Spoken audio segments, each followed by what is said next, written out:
इंतजार रहेगा कि वो 400 पार या बीच मझधार मैंने कहा था और जुमला बोल दिया उसको सुरजेवाला जी ने। गुजरात चुनाव हो चुका है जी। 26 सीटें हैं, 26 की 26, 14 में भी 19 में भी जी।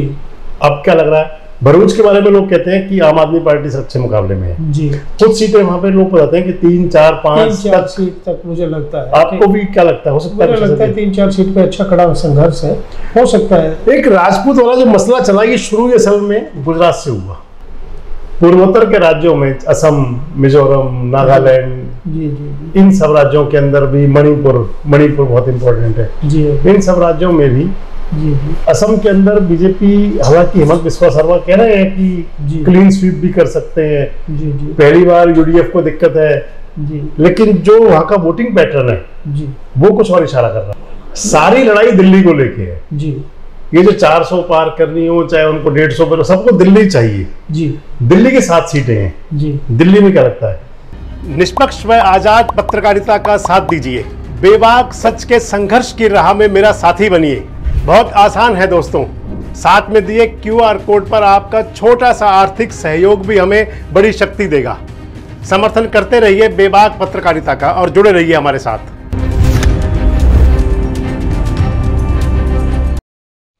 लोकसभा चुनाव के देश में 3 चरण हो चुके हैं। 3 चरण में मान लो तो आधी पिक्चर निकल चुकी है। 268 से ज्यादा सीटों पर मतदान हो चुका है। फिल्म के अंदर जो पार्ट होते हैं, पहला पार्ट और दूसरा पार्ट, यानी कि इंटरवल से पहले और इंटरवल के बाद दोनों की अलग अलग तस्वीर होती है, पिक्चर बदल जाती है। इस चुनाव के दौरान जो 3 चरण के चुनाव चले हैं, इन 3 चरण में चुनावी मुद्दे रोज नए रंग लेते रहे। चुनाव मंगल सूत्र से लेकर के, हिंदू मुस्लिम से लेकर के, जाति धर्म से लेकर के, अडवाणी अंबानी अडानी से लेकर के, और उसके बाद में अब पहुंच गया जातिगत जनगणना से चलते हुए यहां तक आज आ गया कि देश के अंदर हिंदुओं की आबादी घट रही है। चुनाव शुरू होने से पहले देश के प्रधानमंत्री नरेंद्र मोदी ने संसद से लेकर सड़क तक नारा दिया था, अब की बार 400 पार। कांग्रेस के जो युवराज हैं राहुल गांधी, वो कह रहे हैं 150 तो लेके आना। तमाम मीडिया पर, चाहे सोशल मीडिया, हालांकि आज वो 400 पार का मुद्दा कहीं मुझे मध्यम दिखाई देता है, लेकिन चुनाव के अंदर नित्य नए रंग आ रहे हैं। चुनाव के अंदर विरासत, चुनाव के अंदर मंगलसूत्र, चुनाव के अंदर जो तमाम मैंने आपको पहले बातें बताई, ये सब कुछ एंट्री कर रहा है। आज एक बात और चली कि क्या कॉरपोरेट घराने अब कांग्रेस की तरफ होने लगे हैं। तो ये तमाम बातें हैं, सोशल मीडिया हो या मेन स्ट्रीम मीडिया हो, सब जगह इसकी चर्चा है।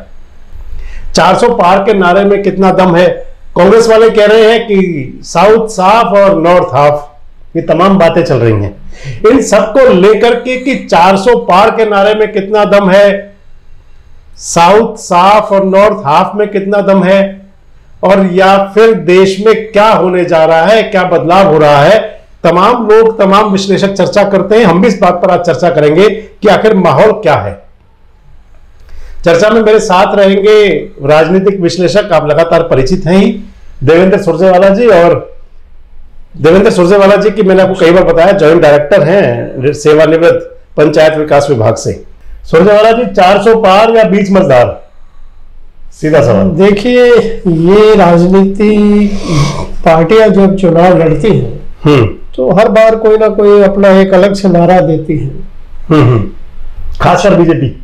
हाँ, बीजेपी ने पीछे 2005 में नारा दिया था, 4 में, जब अटल जी की अच्छी वाली सरकार चल रही थी। हाँ, शाइन इंडिया, शाइनिंग इंडिया। हाँ जी हाँ, भारत चमक रहा है। जी हाँ जी हाँ, अडवाणी जी के नेतृत्व में। हाँ नहीं, उस वक्त अटल जी प्रधान, अडवाणी जी पीएम मीटिंग थे। बिल्कुल था जी। लेकिन उसका हश्र क्या हुआ, बुरी तरह से सत्ता से बाहर हो गए। बिल्कुल। तो पीछे भी 2014 का चुनाव आया, तब अच्छे दिन और कई तरह के और नारे दिए गए। अब की बार मोदी सरकार, अब की बार मोदी सरकार, 2014 का नारा मेन था। अब की बार मोदी सरकार। 2019 में फिर एक बार मोदी सरकार, फिर एक बार मोदी सरकार, और राष्ट्र के हित में और सैनिकों के बलिदान को लेकर के कई तरह की बातें आई। जी जी जी जी। और अब की बार गई है 400 पार। इससे पहले आपने देखा होगा 2019 में जो हरियाणा विधानसभा का चुनाव हुआ, उसमें 75 पार का नारा जी। और सीटें कितनी मिली? वही जैसा आपने कहा कि हाफ दक्षिण। मैंने नहीं कहा, नहीं अभी आपके कांग्रेस वाले कह रहे हैं, जी जी, हुड्डा साहब कह रहे हैं, खासकर हरियाणा के जो हमारे हुड्डा साहब हैं वो कह रहे हैं दक्षिण हाफ और नॉर्थ, दक्षिण साफ और नॉर्थ हाफ। तो 75 का हाफ ही हुआ था उस वक्त भी। हुड्डा साहब जो कह रहे हैं वो लगभग ठीक ही तो कह रहे हैं। तो बंगाल में भी कहा था 200 पार, जी हाँ, 77, बिल्कुल बिल्कुल। दिल्ली में कहा था 45 पार, जी, ओनली 6।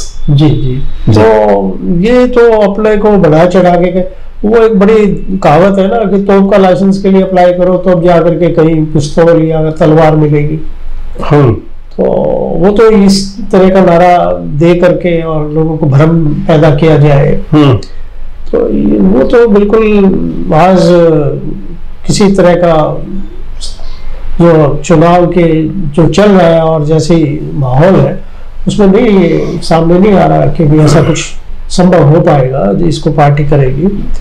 अब हम साउथ से लेते हैं, बीजेपी ने जो एक समाज के अंदर एक विकार पैदा किया जात बिरादरी का, हिंदू मुसलमान का और साउथ और नॉर्थ साउथ का।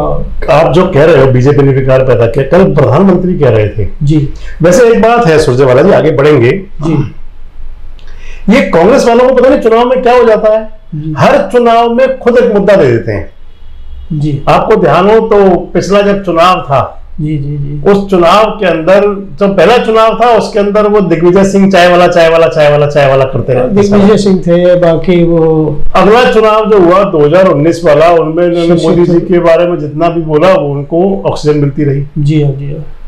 कल के आप भाषण सुनो प्रधानमंत्री जी के, जी, कह रहे थे मुझे बहुत गुस्सा आ रहा है आज, जी, बहुत गुस्सा आ रहा था कल प्रधानमंत्री को। जी, कह रहे मुझे तब भी गुस्सा नहीं आता, कोई मुझे गाली दे दे। जी, तो मुझे गुस्सा इसलिए आ रहा है कि चमड़ी का नस्ल का भेद कर रहे हैं ये।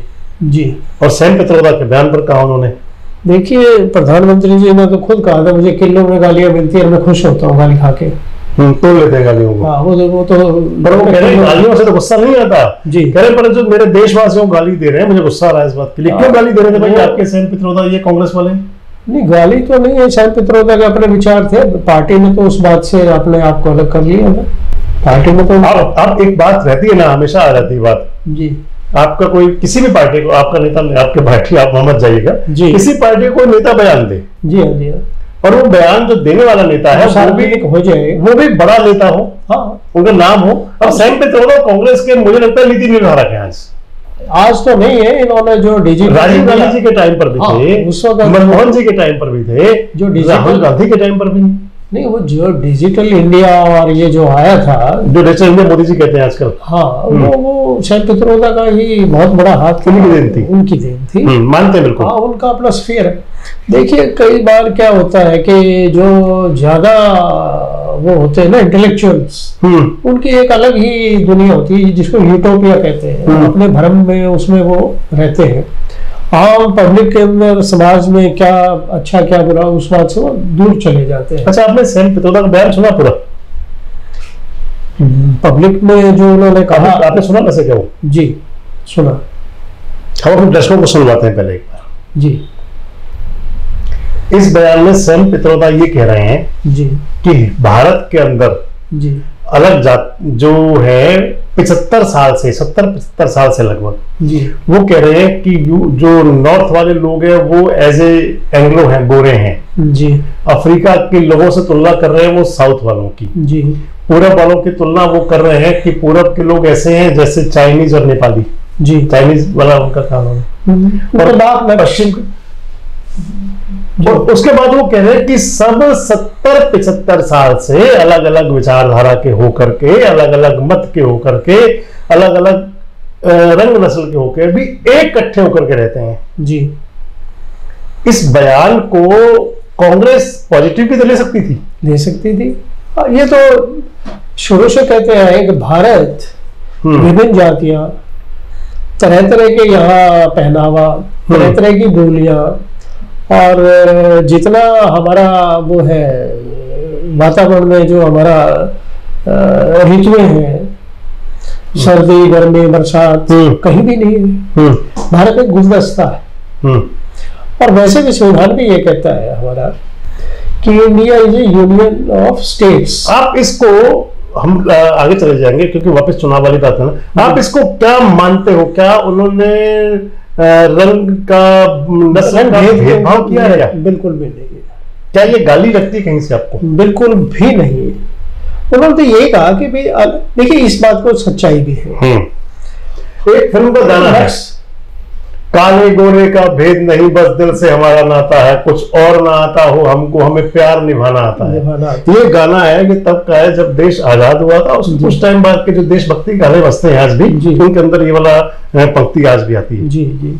मैं अगर ये जोड़ दूं कि सैम पित्रोदा भी कह रहे हैं कि काले गोरे का मिलना, नस्लों का हमारा भेद कोई नहीं है, हम काले हों चाहे हम कोई दिखते हो, पर हम भाई बहन की तरह थे। तो ये क्यों नहीं लिया कांग्रेस ने? ये कह रही थी, कांग्रेस भी कहती थी। कई बार क्या होता है कि वो समझ नहीं पाते हैं, जैसा विद्रोह सा या रोष हो जाता है, उसको एकदम से कहते हैं हमारे विचार नहीं है पार्टी के। अच्छा, आज वो मुद्दा खत्म हो गया। हाँ जी, आज वो कहीं नहीं बोला गया, सिर्फ कल का था। बिल्कुल।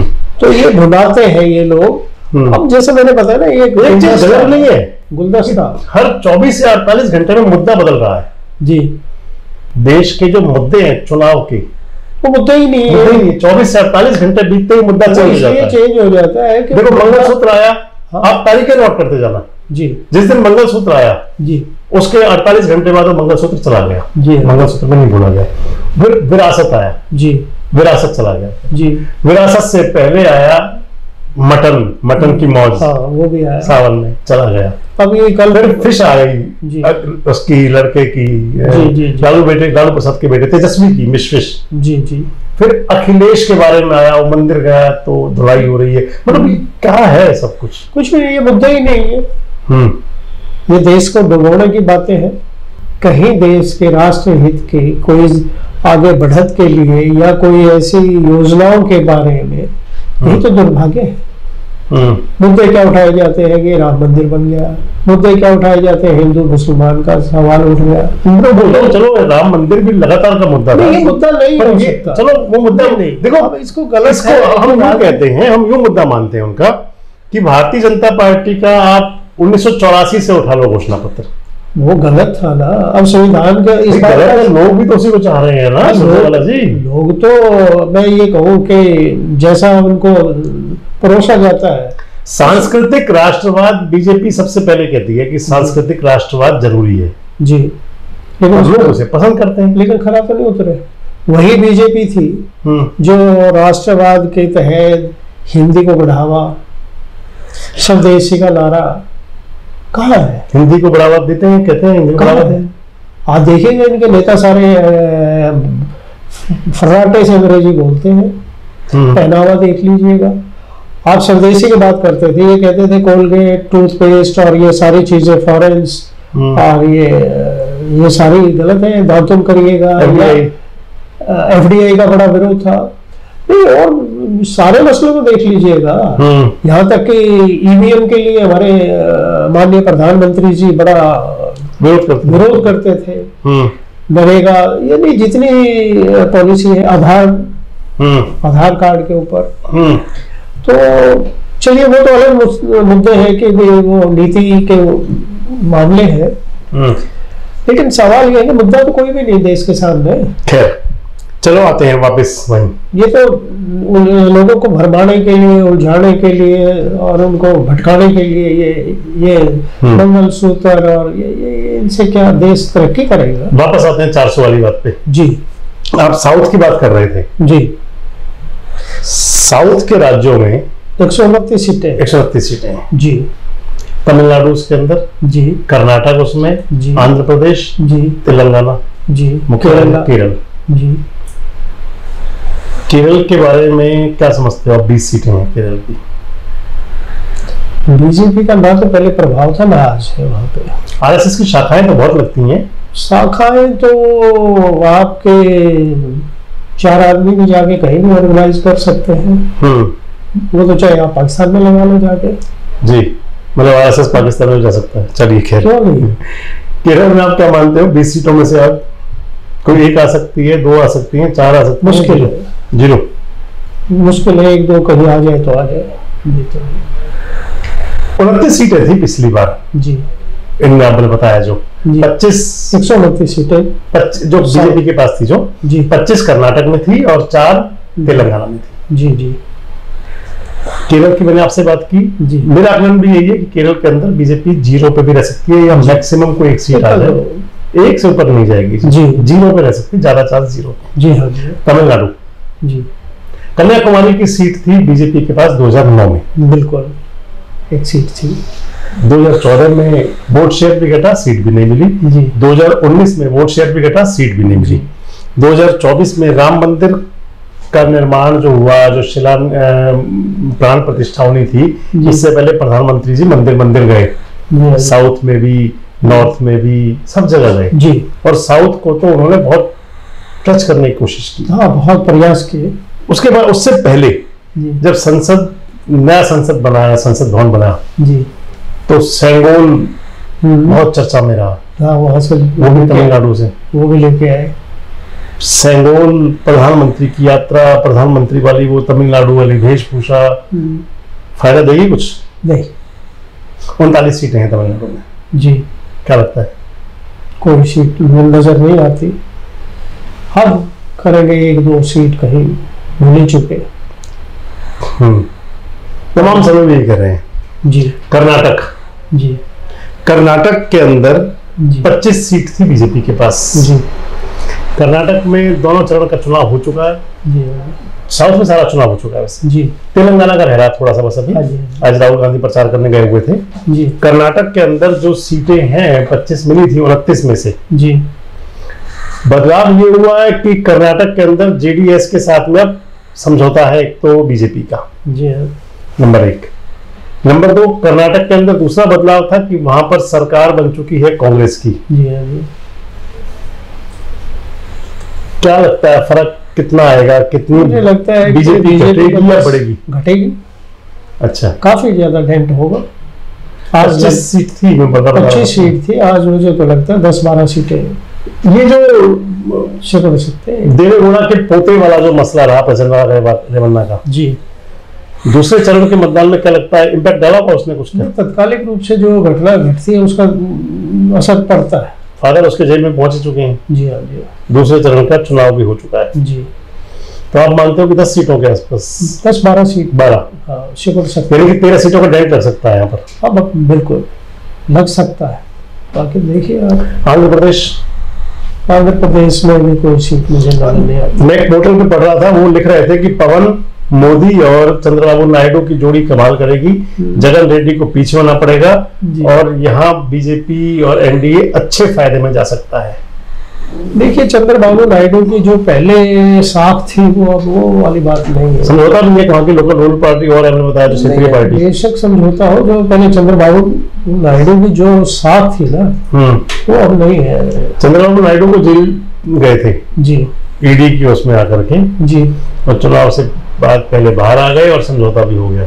वो तो ईडी तो एक हथियार है जो हनुमान जी की गदा बनाई हुई है। तो वो तो हनुमान जी की गदा है। हाँ। ईडी तो जहाँ चाहे चला दे, जहाँ चाहे चला दे। ठीक है, तो आपको क्या लगता है आंध्र प्रदेश में कुछ नहीं मिलेगा क्या? नहीं लगता। तेलंगाना जी 19 सीट है जी, 4 थी इनके पास जी।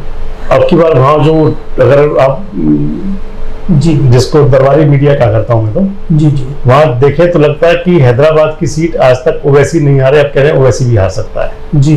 वो एक वहां पर एक सामाजिक कार्यकर्ता उनको उतारा हुआ है बीजेपी ने अपनी टिकट पर। वहां पूरा विवाद चल रहा है इस टाइम। आज आप नवनीत राणा का बयान बड़ा चलता रहा, 15 सेकंड के लिए हटा दो, ओवैसी बंधु दोनों फ्री। खैर, दूसरा तेलंगाना के अंदर एक बदलाव ये कि तेलंगाना में सरकार बन चुकी है कांग्रेस की। बिल्कुल। बीएसआर इस टाइम पे अपने राजनीति के गिरते हुए स्तर पे जा चुके हैं, उनकी स्थिति बहुत खराब है, बेटी जेल में है जी। तेलंगाना में 4 सीट थी और तेलंगाना में 4 ही सीट पहले बीजेपी की एमएलए विधायक थे, अब की बात 1 आया एमएलए। क्या लग रहा है लोकसभा में? मुझे लगता है 2 सीटें ले पाएंगे। घाटा 2 का मतलब हो सकता है, घाटा हो सकता है। जी मतलब आप कह रहे हो कि जो कांग्रेस वाले कह रहे हैं जी कि साउथ साफ, और आपने भी कहे तो साउथ में नहीं, मैंने शुरू में कहा ना कि जो समाज के अंदर जो विघटन और जिसके अंदर 2014 के बाद ये जो काफी तेजी के साथ आया, अब नॉर्थ साउथ को जैसे बांटने का हुआ, अब साउथ के लोगों को ये एक तो वो हिंदी का और उसका पहले से चलता रहा मसला, लेकिन अब तो बुरी तरह से ये है वो लोगों के प्रधानमंत्री कहते हैं कि राहुल गांधी बांट रहे हैं देश को। नहीं, राहुल गांधी के अलावा वहां के जो लोगों में है एक भावना, वो ये कहते हैं प्रधानमंत्री भी नॉर्थ से, राष्ट्रपति भी नॉर्थ से, स्पीकर भी नॉर्थ से, यूपी के 12 MLA नहीं 12 मंत्री हैं, गुजरात से 7 मंत्री हैं, साउथ से तो एक मात्र आंध्रा से मेरे ख्याल एक ही है, मिस्टर रेड्डी, कृष्ण रेड्डी है क्या नाम उनका। नहीं, कर्नाटक से मंत्री बहुत सारे थे, 3-4 मंत्री थे कर्नाटक के। नहीं, अब तो नहीं है सेंट्रल गवर्नमेंट में। हाँ, अब भी है। कर्नाटक के मंत्री थे, कर्नाटक भी साउथ में ही है। आंध्रा का एक ही है तक। तो जो पद है defence minister, home minister south की, वित्त मंत्री साउथ की हैं। वित्त मंत्री तो अब चुनाव ही नहीं लड़ रही, चुनाव नहीं लड़ रही, पर है तो आधी साउथ पृष्ठभूमि है। नहीं, मैंने बताया ना, डिफेंस मिनिस्टर, होम मिनिस्टर, आपके वाइस प्रेसिडेंट, स्पीकर जो मेन होते हैं। मतलब आप मानते हो कि मुसलमान है जिस वजह से वो ये कहते हैं भाई हमारा क्या है, हमारे को तो कुछ नहीं मिला, क्या हम इस देश का हिस्सा नहीं। हाँ, वो ये भी कहते हैं कि राहुल गांधी जब से वो साउथ में गए हैं, एक बात और भी है, साउथ में 77 में भी साथ दिया था कांग्रेस का, जब बिल्कुल पूरे देश जब उत्तरी भारत में पटरा साफ हो गया था, तो इंदिरा जी फिर वहीं से चिकमंगलुरु से ही चुनाव लड़ी थी। चिकमंगलुरु बड़ी चर्चाओं में सीट रहती थी उस टाइम पे। वो क्या था, एक नारा चलता था मंगलुरु और चिकमंगलुरु कुछ ऐसा था, और फिर मेढक से बनी वो दोबारा, मेढक सीट से बनी है। बिल्कुल।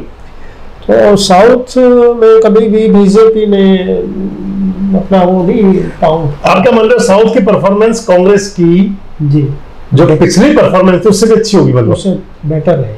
अब कितनी ज्यादा बेटर हो सकती है?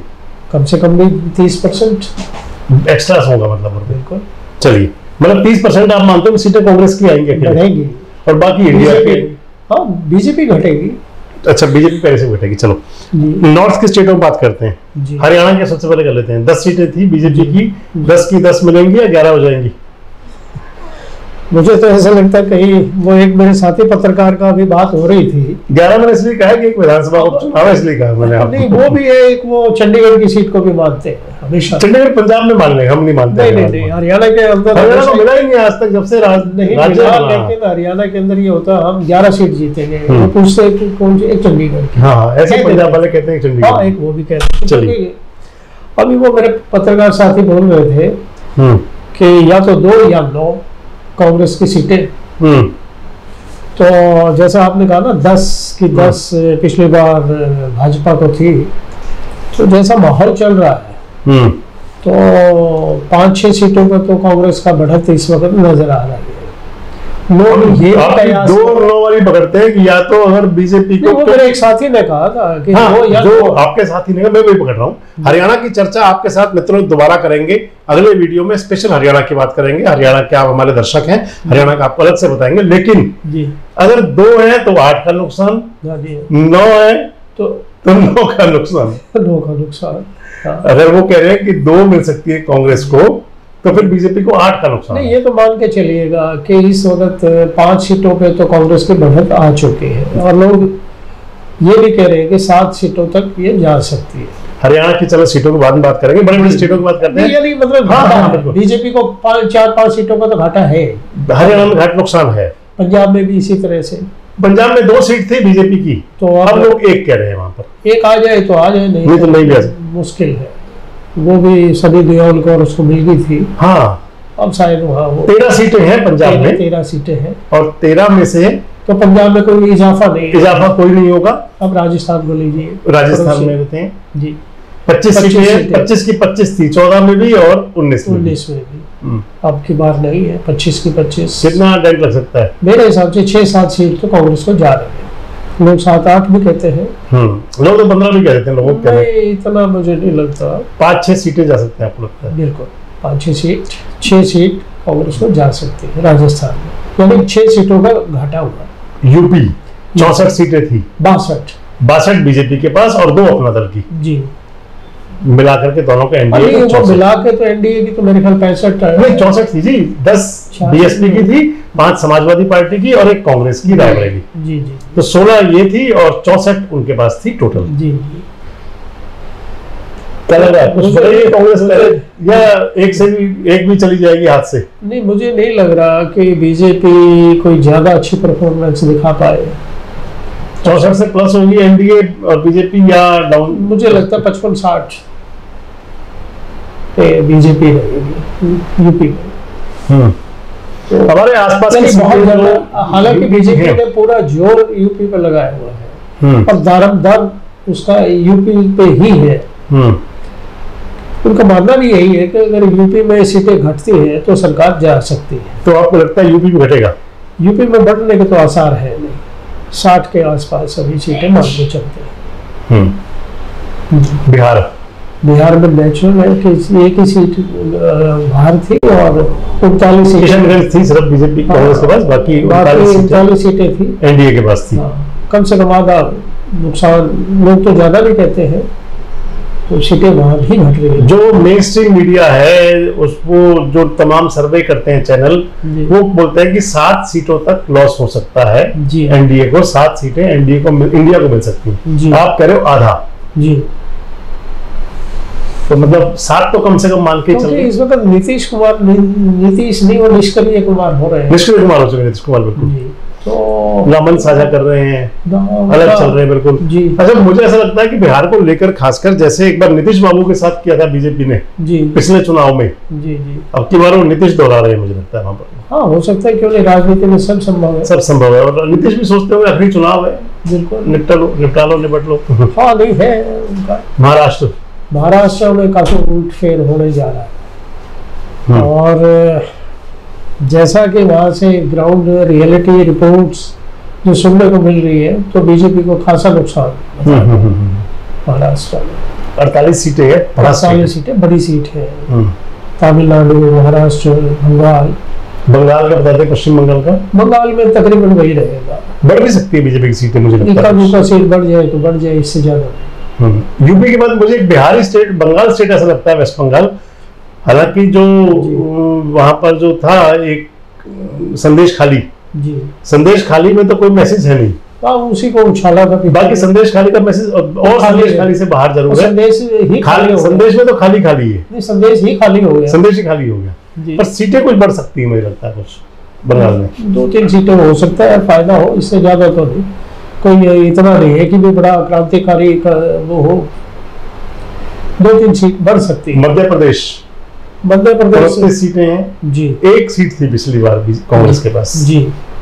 मध्य प्रदेश में भी ऐसा 14 में 2 सीट थी जी।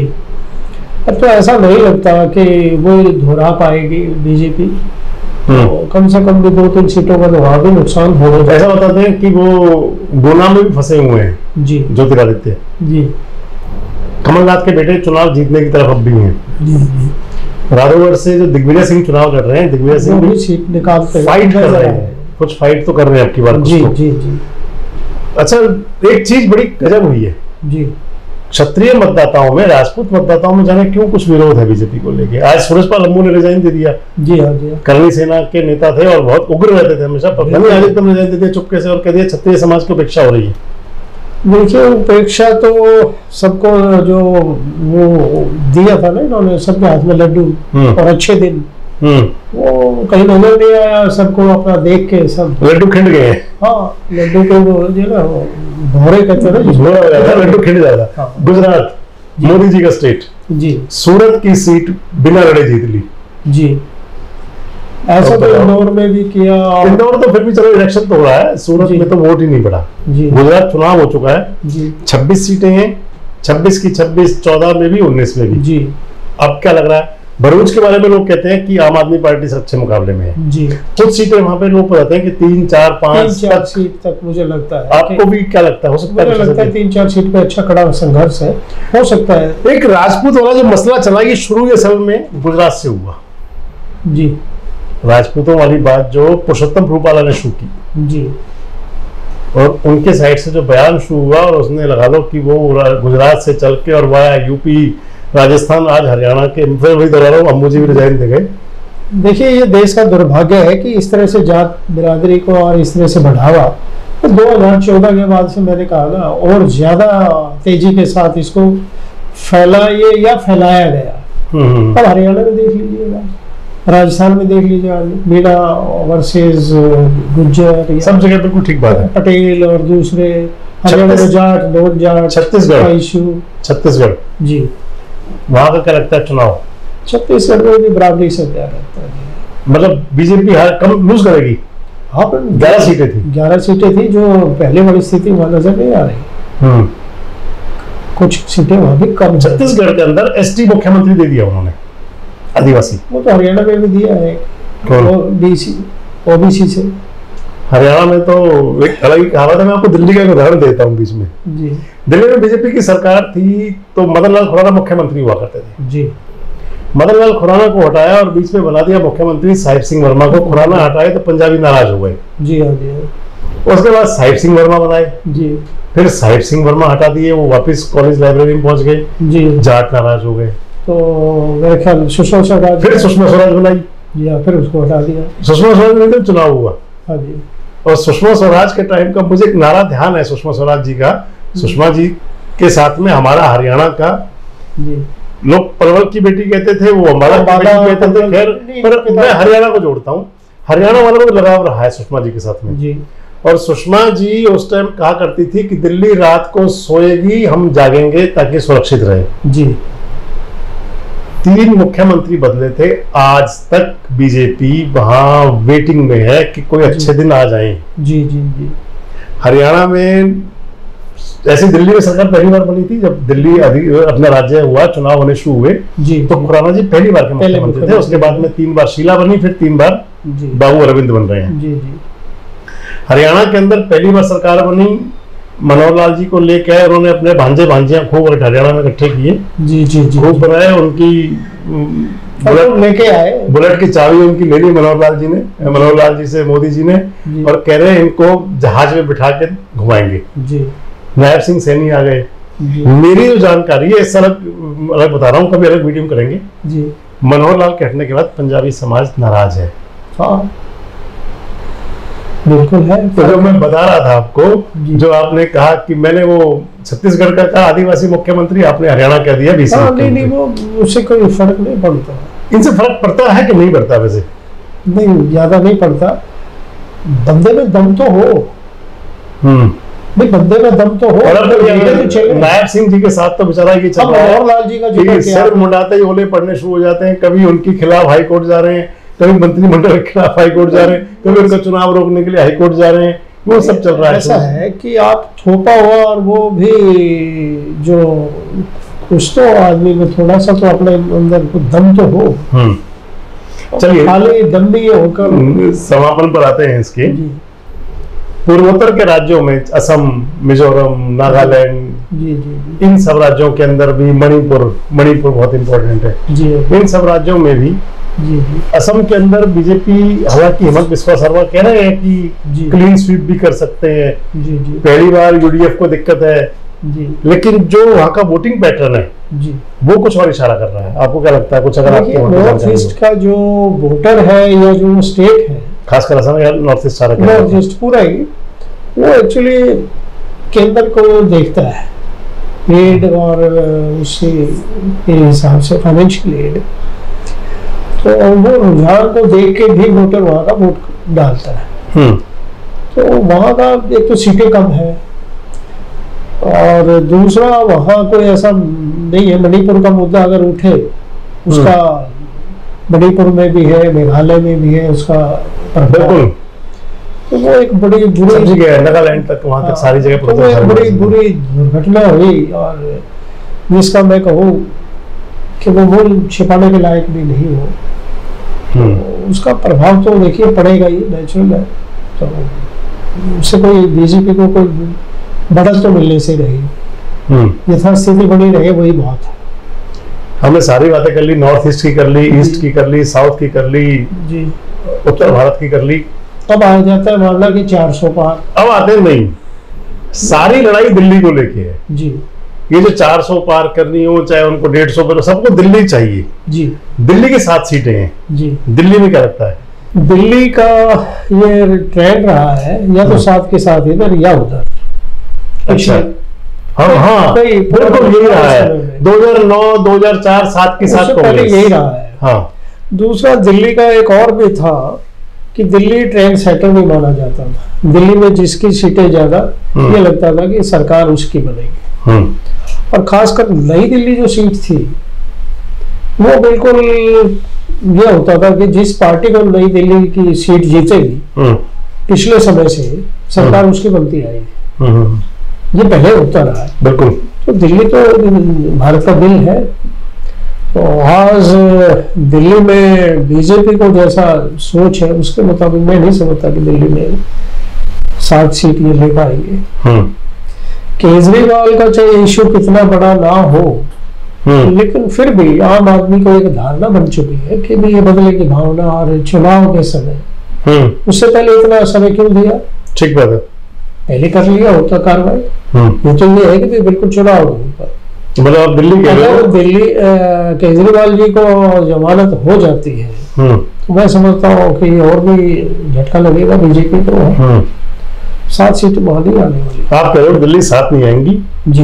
इस बार एक साइड नहीं होंगी, ऐसा लगता है कि दिल्ली में बंटवारा होगा। चलिए बिल्कुल आखिरी करते हैं, अंत पे आते हैं। 400 पार आप कह रहे थे। 400 पार का मैंने शुरू में कहा था, हरियाणा में 75 पार का नारा दिया। 400 पार का तो संभव ही नहीं। इनके खुद जो नेता है, या इनको ही इस बात का वो नहीं है। हम जैसे हमने कहा 129 सीट साउथ की, और जैसे आपने खुद कहा कि हुड्डा जी कहते हैं कि दक्षिण साफ और उत्तर हाफ, तो वहां कोई सीट नहीं बढ़ रही साउथ में। नॉर्थ ईस्ट में कोई ज्यादा सीटें नहीं, वहां भी कोई ज्यादा विशेष बढ़त नहीं। और नॉर्थ का, उत्तर का जो हमने आंकलन किया, उसमें सीटें घट रही है। बढ़ने का तो किसी भी स्टेट में आसार नहीं है। तो फिर ये 400 सीट जो है, ये कहाँ पाकिस्तान से पूरी करेंगे क्या? पाकिस्तान में जाना पड़ेगा भाई। आप दक्षिण से चले हैं, दक्षिण में आपको कुछ नहीं मिला, नॉर्थ में भी आपको कम हो रही घटत हुई है। तो अब आपने 400 पार करना है, पूरा करना है, तो कहाँ से करेंगे? तो आगे तो फिर पाकिस्तान ही आएगा, तो वहीं से करेंगे क्या पूरी? तो ये नहीं लगता। तो इस हिसाब से ये नारा तो खोखला जी। 400 पार के नारे को कहा जा रहा है, ये कह रहे हैं सुरजेवाला जी, कह रहे हैं कि 400 पार का वही हश्र है जो पहले हरियाणा में, बंगाल में, बिहार में, दिल्ली में, कई राज्यों में हो चुका है जी। 3 चरण का चुनाव हो चुका, मैंने आपको पहले ही बताया। 4 चरण के चुनाव का इंतजार है, और जिसमें 25 तारीख को हरियाणा, दिल्ली, इन राज्यों में चुनाव होंगे। 1 तारीख को हिमाचल प्रदेश और पंजाब में चुनाव होंगे, और फिर 4 जून को गिनती होगी। इंतजार रहेगा कि वो 400 पार या बीच मझधार मैंने कहा था, और जुमला बोल दिया उसको सुरजेवाला जी ने।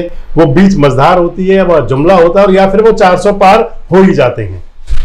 इंतजार रहेगा 4 जून का, और जुड़ेंगे आपके साथ, और आपसे सारी बातें तब भी करेंगे, और लगातार चुनाव के रंगों पर आपसे बात करते रहेंगे। जुड़े रहें हमारे साथ, देखते रहें देश रोजाना। नमस्कार।